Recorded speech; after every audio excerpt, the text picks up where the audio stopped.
Hey there. So, let's dive into the problem we have at hand. The issue revolves around the behavior of stead variant when one of its alternatives has a potentially throwing destructor. It seems like different compilers, like Clang, GCC, and MSVC, have differing opinions on whether stead variant should be nothrow destructible in such cases. This discrepancy can lead to unexpected results in code, especially when dealing with legacy systems or outdated compilers. Now, let's explore the solution to this dilemma. The key lies in understanding the intricacies of the stead variant destructor.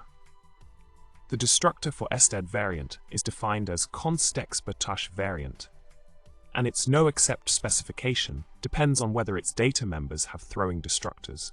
This becomes crucial when dealing with the noexcept specification of potentially throwing functions within the stead variant. Continuing with the solution, it's essential to note that the GCC bug arises due to the implementation details of the stead variant destructor.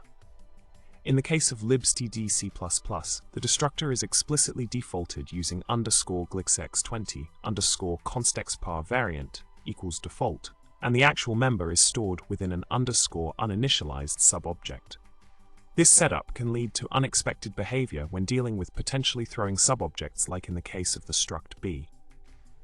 Further delving into the solution, it becomes clear that the assertion regarding B's nothrow destructibility only passing for GCC showcases the underlying issue.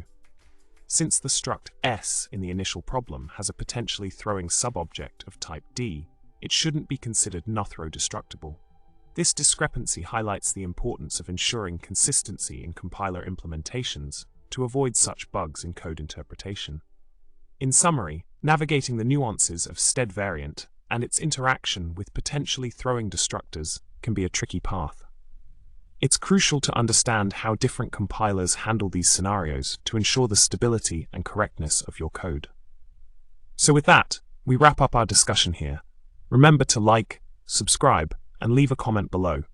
Keep coding and stay curious.